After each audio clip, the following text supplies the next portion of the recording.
Hello दोस्तों, welcome to NCERT M point.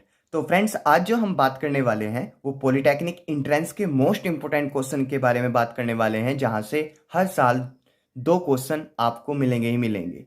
तो ये जो क्वेश्चन है आपको ध्यान से समझना है इनको। तो पहला क्वेश्चन है, निम्नलिखित में से कौन सा एक भौतिक परिवर्तन नहीं है? भौतिक परिवर्तन नहीं है। जल के क्वथन पर जलवाष्प का बनना, ये एक भौतिक परिवर्तन है। जैसे जल जब उबलता है तो वो जल वाष्प के रूप में बनता है ना। तो ये एक भौतिक परिवर्तन है, इसको चेंज किया जा सकता है, ए टू बी, बी टू ए। बर्फ के गलन पर जल का बनना, ये भी एक भौतिक परिवर्तन ही है। जल में लवण का विलय होना, ये भी एक भौतिक परिवर्तन ही है। द्रवित पेट्रोलियम गैस का दहन, जब द्रवित पेट्रोलियम गैस का दहन होता है तो ये एक भौतिक परिवर्तन नहीं होता, ये एक रासायनिक परिवर्तन होता है, क्योंकि ये चेंज नहीं होता। तो ऑप्शन पहले का ऑप्शन हो गया आपका फर्स्ट का क्वेश्चन, फर्स्ट का ऑप्शन हो गया आपका डी।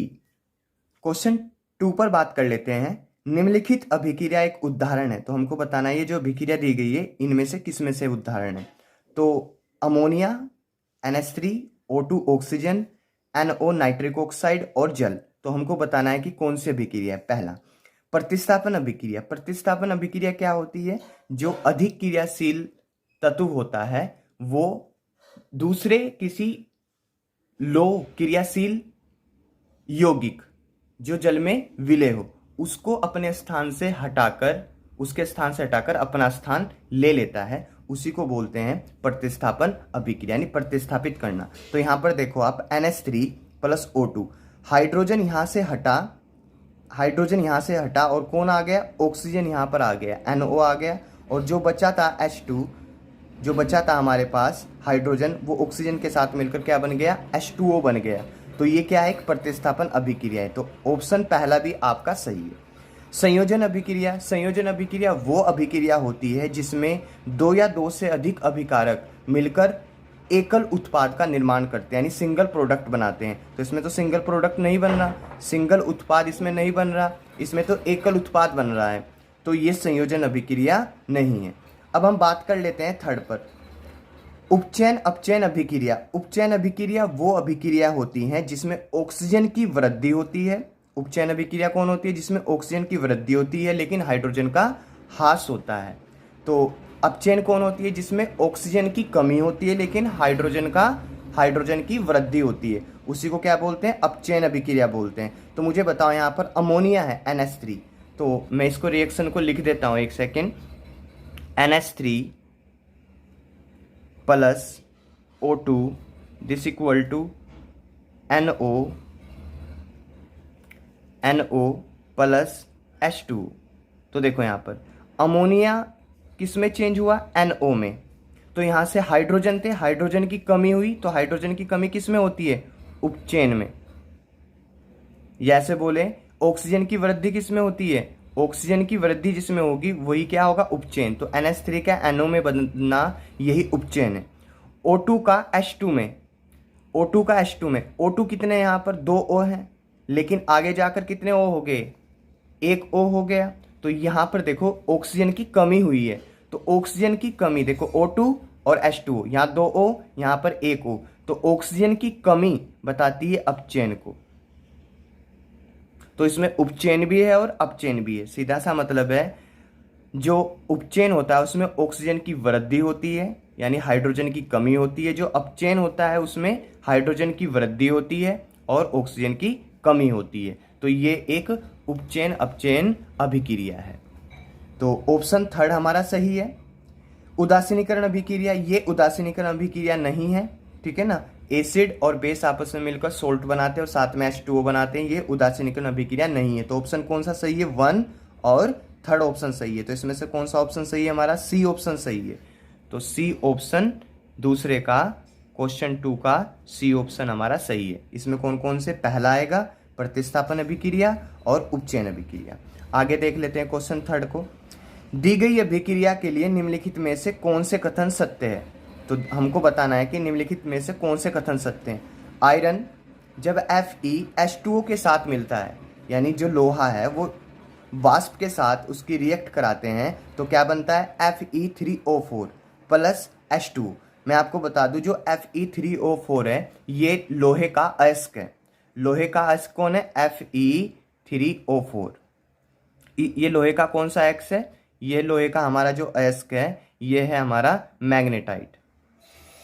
मैग्नेटाइट लोहे का अयस्क कौन है? मैग्नेटाइट। ये भी पूछा जा सकता है कि लोहे का इनमें से कौन सा अयस्क है, तो कौन सा अयस्क है लोहे का? Magnetite, Fe3O4। सही है, आगे चलते हैं। अब देख लेते हैं, इस रिएक्शन को मैं कंप्लीटली लिख देता हूं। तो Fe प्लस H2O, मैं संतुलित नहीं करके लिख रहा हूं इसको, Fe3O4 प्लस H2। तो इसमें हमको क्या क्या बताना है? पहला, इसमें दिया हुआ है आयरन धातु ऑक्सीकृत हो रही है। देख लेते हैं, आयरन धातु ऑक्सीकृत हो रही है। ऑक्सीकृत होने का मतलब ऑक्सीजन का मिलना। तो आयरन का ऑक्सीजन में आयरन के साथ O लग गया, तो ये आयरन ऑक्सीकृत हो रहा है। ठीक है, क्योंकि इसमें ऑक्सीजन ऐड हो चुकी है। अब बात कर लेते हैं आगे, जल अपचयित हो रहा है। सेकंड पॉइंट, तो H2O का H2 में ऑक्सीजन की कमी हो रही ना, तो जो जल है, वाटर है, वो क्या हो रहा है? ऑक्सीजन की कमी हो रही है, तो ये अपचयित हो रहा है। तो ये तो उपचयन हो गया और ये अपचयन हो गया।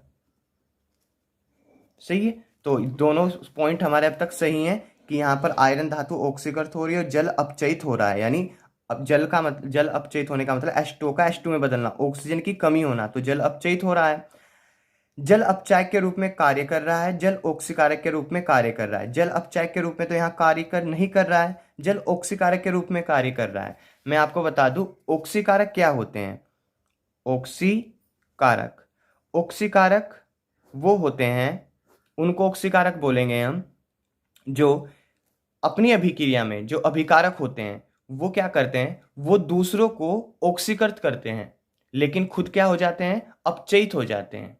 दूसरों को ऑक्सीकृत करते हैं लेकिन खुद अपचयित हो जाते हैं। तो यहाँ पर दूसरों को ऑक्सीकृत कौन करते हैं? इस अभिक्रिया में अभिकारक देखो, Fe का क्या हो रहा है? आयरन धातु का ऑक्सीकृत हो रहा है, और जो बचा H2O ये क्या है? ऑक्सीकारक है। H2O क्या है? ऑक्सीकारक है, क्योंकि ये Fe को ऑक्सीकृत कर रहा है। तो हमारा ऑप्शन क्या होगा? जल ऑक्सीकारक के रूप में कार्य करता है। तो ऑप्शन कौन कौन से सही है? पहला ऑप्शन सही है, दूसरा ऑप्शन सही है और चौथा ऑप्शन सही है। तो पर्सन 3 का जो सी पार्ट है, 1, 2 और 4, ये पार्ट आपका सही है। तो क्वेश्चन 3 का सी पार्ट आपका आंसर सही है। आगे देख लेते हैं, निम्नलिखित में से कौन से प्रक्रम उष्माक्षेपी है? तो उष्माक्षेपी कौन होते हैं? उष्माक्षेपी अभिक्रिया वो अभिक्रिया होती है जिसमें उष्मा निकलती है, जिसमें उत्पाद के साथ उष्मा निकलती है, यानी ऊर्जा निकलती है, उसको उष्माक्षेपी अभिक्रिया कहते हैं। पहला ऑप्शन है बिना बुझे चूने के साथ जल की अभिक्रिया। जब बिना बुझे चूने के साथ, बिना बुझे चूने का फॉर्मूला क्या होता है? CaO, कैल्शियम ऑक्साइड, जिसको हम क्या बोलते हैं? क्विकलाइन भी बोलते हैं इसको। बिना बुझा हुआ चूना बोलते हैं CaO को। इसकी क्रिया किसके साथ करा रहे हैं अपन? H2O के साथ करा रहे हैं, जल के साथ। तो क्या बनेगा? CaOH का होल ट्वाइज बनेगा और साथ में बहुत सारी हीट निकलेगी, बहुत सारी उष्मा निकलेगी। तो ये क्या हीट निकलना? उष्मा क्षेपी प्रक्रम है। आगे देख लेते हैं, एक अम्ल का तनुकरण।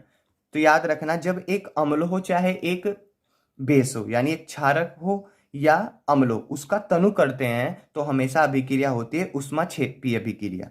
जल का वाष्पीकरण, जल के वाष्पीकरण में जल को हमको गैस अवस्था में लाने के लिए हमको उष्मा देनी पड़ेगी, तो जल का वाष्पीकरण एक उष्मा क्षेपी न होकर उष्मा शोषी है।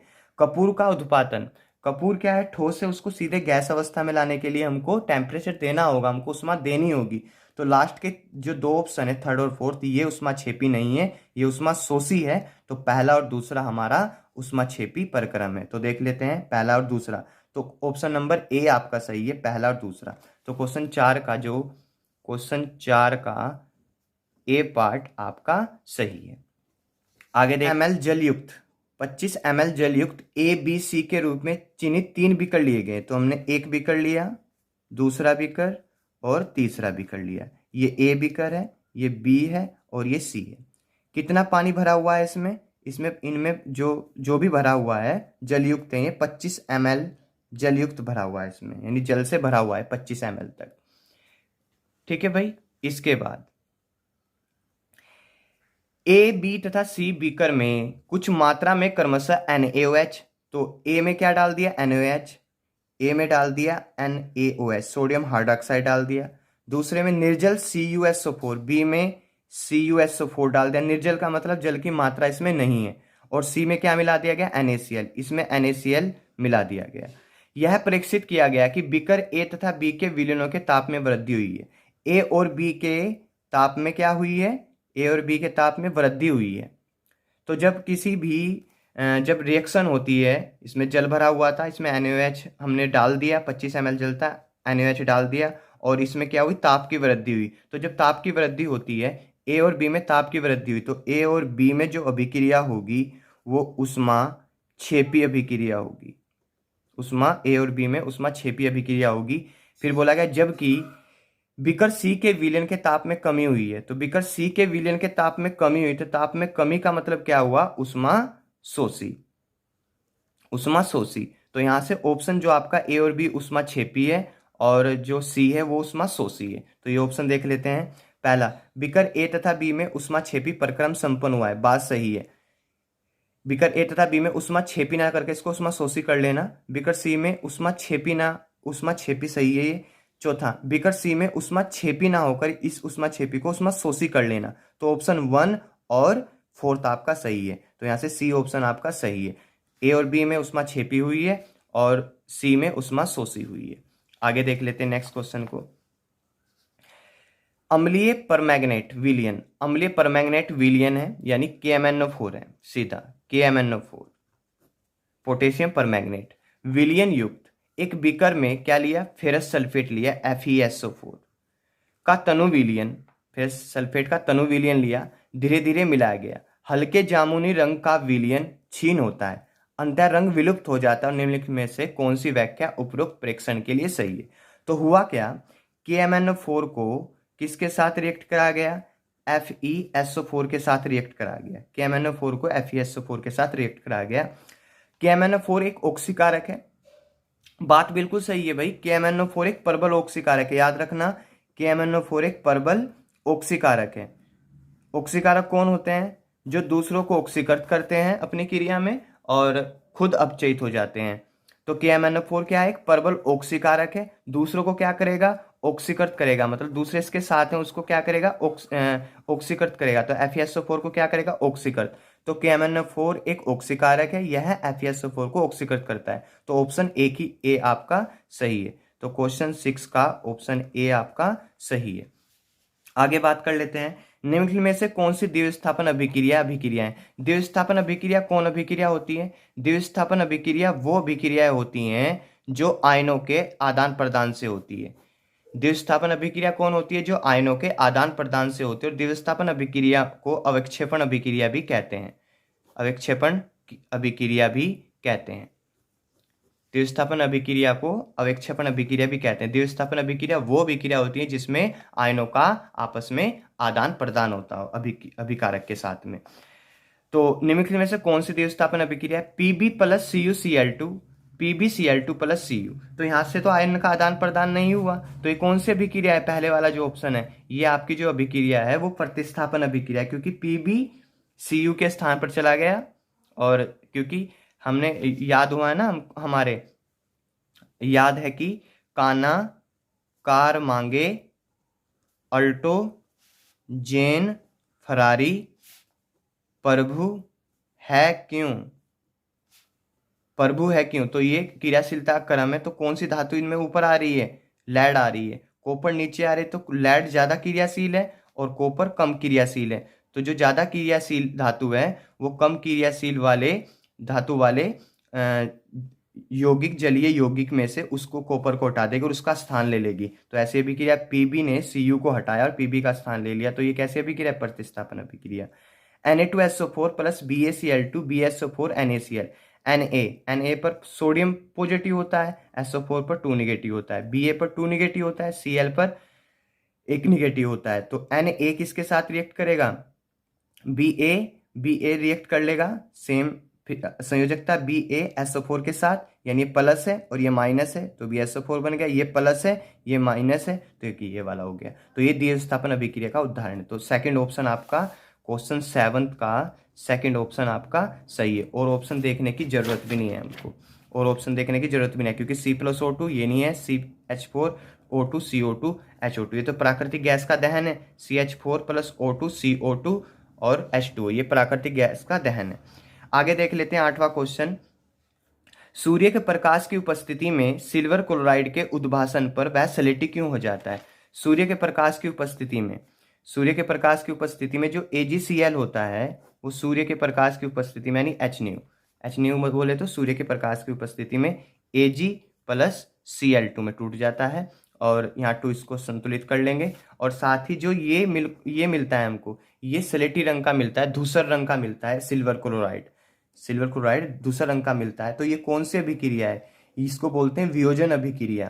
कौन सी बोलते हैं इसको? वियोजन अभिक्रिया या अपघटन अभिक्रिया।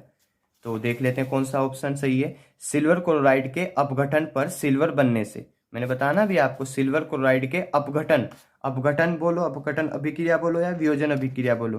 तो सिल्वर क्लोराइड का क्या हुआ? अपघटन हुआ प्रकाश की उपस्थिति में और सिल्वर बना, जिसका रंग कैसा होता है? धूसर सफेद कलर का होता है, धूसर रंग होता है इसका, और क्लोरीन बनती है। तो ऑप्शन हमारा कौन सा सही है? ऑप्शन हमारा फर्स्ट ही सही है, यानी ऑप्शन ए हमारा करेक्ट है, केवल फर्स्ट ए हमारा करेक्ट है। आगे देख लेते हैं। ठोस कैल्शियम ऑक्साइड जल के साथ तीव्रता से अभिक्रिया करके कैल्शियम हाइड्रोक्साइड बनाता है तथा साथ में ऊष्मा उत्पन्न होती है। इस प्रक्रिया को चूने का बुझाना कहते हैं। बिल्कुल सही है। कैल्शियम हाइड्रोक्साइड जल में घुलकर इसका विलयन बनाता है, जिसे चूने का पानी कहते हैं। निम्नलिखित में से कौन सा कथन चूने के बुझाने और इसके विलयन बनाने के लिए सत्य है? तो सीधी सी बात है, जब हम CaO की क्रिया H2O के साथ कराते हैं, यानी कैल्शियम ऑक्साइड की क्रिया H2O के साथ कराते हैं, CaOH का होल ट्वाइज बनता है और साथ में हीट निकलती है। तो ये क्या है? CaOH का होल ट्वाइज, ये एक क्षार है, और क्षार का pH मान क्या होता है? 7 से ज्यादा होता है। क्षार का pH मान क्या होता है? 7 से ज्यादा होता है। और ये एक कैसी अभिक्रिया? ऊष्माक्षेपी अभिक्रिया है। तो यह एक ऊष्माशोषी अभिक्रिया, ये गलत है। यह एक ऊष्माक्षेपी अभिक्रिया, बिल्कुल सही है। परिणामी विलयन की pH 7 से अधिक है, ये भी सही है। परिणामी विलयन की pH 7 से कम है, ये गलत है। तो ऑप्शन सेकंड और थर्ड हमारा सही है। सेकंड और थर्ड बी ऑप्शन में आ रहा है, तो बी हमारा सही है। आगे देख लेते हैं हम नेक्स्ट क्वेश्चन पर। बोला गया है बेरियम क्लोराइड, तो बेरियम क्लोराइड हम लिख लेते हैं। बेरियम क्लोराइड हमने लिखा BaCl2, बेरियम क्लोराइड लिखा हमने। फिर अमोनियम सल्फेट प्लस NH4 का whole twice SO4, ammonium sulphate लिख लिया, के साथ अभिक्रिया कर बेरियम सल्फेट बनाता है। क्या बनाता है? बेरियम सल्फेट BSO4 प्लस फिर क्या बनाता है? अमोनियम क्लोराइड NH4Cl, ये बनाता है। तो निम्नलिखित में से कौन से अभिक्रिया के प्रकार को सही प्रदर्शित करती है? तो आपको सीधा ही दिखाई दे रहा है कि Ba पर 2 पॉजिटिव चार्ज है, SO4 पर 2 नेगेटिव चार्ज है, ये इसके साथ रिएक्ट करेगा और NH4Cl के साथ रिएक्ट करेगा। तो BSO4 NH4Cl, और ये अवक्षेपण, यानी ये BSO4 क्या है? व्हाइट PPT बनाएगा, सफेद अवक्षेपित हो जाएगा, व्हाइट PPT प्रेसिपिटेट। तो BSO4 या सॉलिड भी बोल सकते हैं इसको। तो यहाँ से कौन सी अभिक्रिया है? ये द्विस्थापन अभिक्रिया है। द्विस्थापन अभिक्रिया हमेशा आयनों के मध्य आदान प्रदान से होती है, और साथ में इस अवक्षेपण भी होता है इसमें। तो कौन सी अभिक्रिया? विस्थापन अभिक्रिया नहीं है, संयोजन अभिक्रिया नहीं है, अवक्षेपण अभिक्रिया है ये, क्योंकि इसमें पदार्थ अवक्षेपित हुआ है, व्हाइट PPT के रूप में मिला है। द्विस्थापन अभिक्रिया भी, तो सेकंड और फोर्थ ऑप्शन आपके सही है। तो डी ऑप्शन आपका सही है, सेकंड और फोर्थ। आइए आगे चलते हैं। क्वेश्चन नंबर 11 बोला गया है, जल का विद्युत अपघटन एक अपघटन अभिक्रिया है। जब हम जल का विद्युत अपघटन करते हैं तो ये एक अपघटन पर अभिक्रिया होती है। हमेशा याद रखना, जल का विद्युत अपघटन एक अपघटन अभिक्रिया है, वो भी हमारी विद्युतीय अपघटन अभिक्रिया है। जल के विद्युत अपघटन में मुक्त हुई हाइड्रोजन एवं ऑक्सीजन गैस का मोलर अनुपात बताइए। तो क्वेश्चन में क्या बोला गया जरा समझना। जल का विद्युत अपघटन किया हमने, मतलब H2O का विद्युत धारा की उपस्थिति में इसका जल अपघटन किया H2O का, तो ये H2 बना और O2 बना। इसको संतुलित कर लेते हैं। अब जब इसको संतुलित करेंगे तो यहाँ से आएगा O2 के यहाँ 1 है, यहाँ 2 है, तो इसे 2 लगा दिया, और अब हाइड्रोजन के 4 हो गए, 2 यहाँ पर लगा दिया। बोला गया जल के विद्युत अपघटन में मुक्त हुई हाइड्रोजन, तो मुक्त हुई हाइड्रोजन कितनी है 2H2।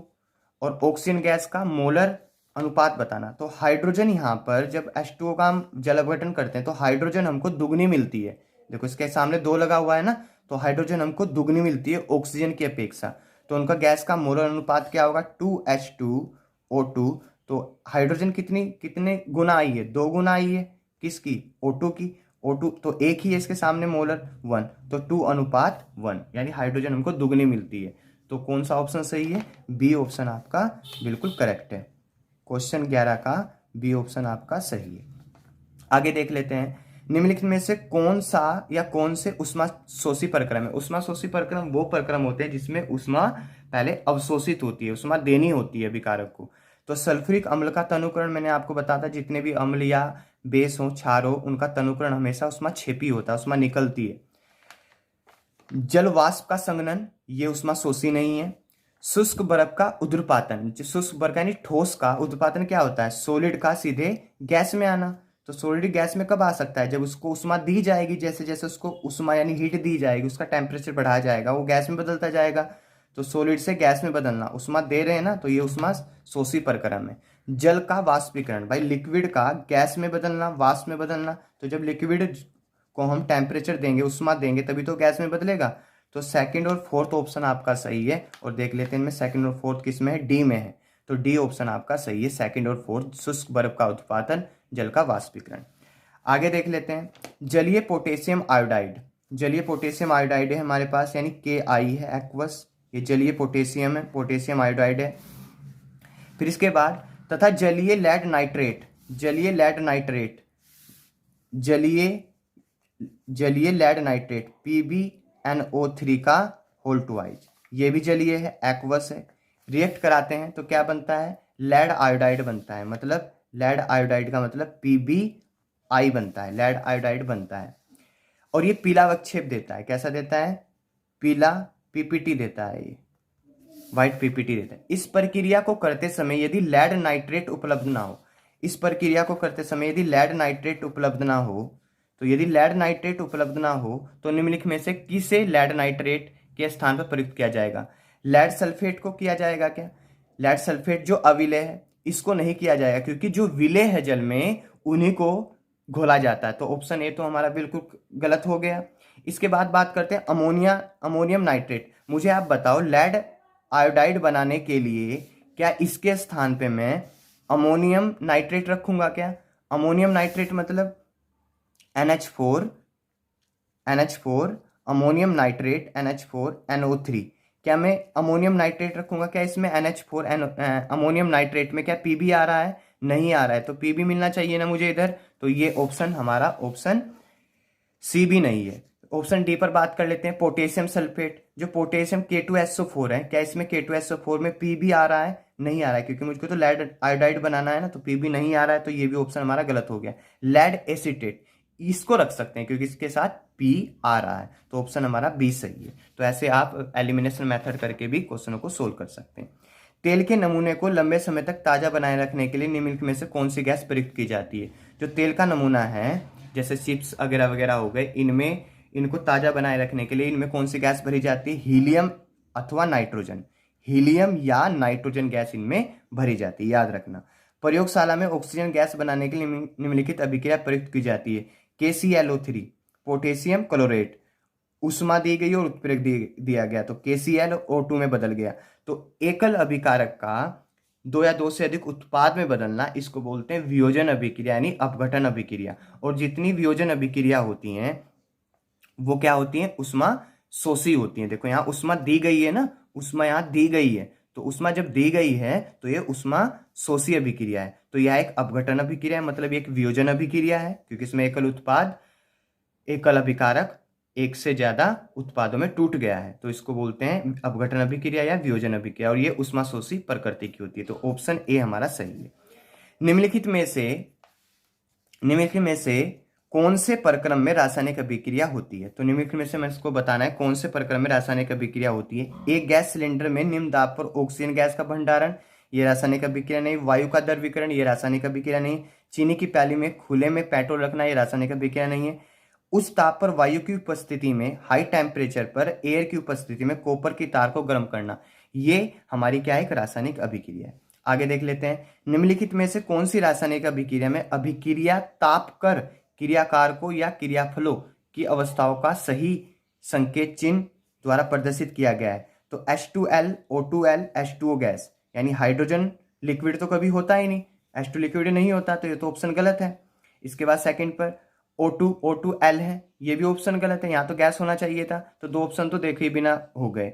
अब बात करते हैं ताप पर। ताप कर हमने यहाँ पर टेम्परेचर लगाया, इसको हीट दी, टेम्परेचर, तो हाइड्रोजन गैस है, बिल्कुल सही है। ऑक्सीजन गैस है, बिल्कुल सही है। H2O लिक्विड में बदलेगा, H2O लिक्विड में बदलेगा, तो H2O जब लिक्विड में बदलेगा, यदि हम टेम्परेचर उसको दे तो H2O गैस के रूप में बदलेगा। तो कौन सा ऑप्शन सही है? H2 गैस, O2 गैस और H2O गैस। आगे देख लेते हैं, निम्नलिखित में से कौन सी संयोजन अभिक्रिया है? संयोजन अभिक्रिया वो अभिक्रिया होती हैं, संयोजन अभिक्रिया वो अभिक्रिया होती हैं जिसमें दो या दो से ज्यादा अभिकारक मिलकर एकल उत्पाद का निर्माण करते हैं, उसको बोलते हैं संयोजन अभिक्रिया।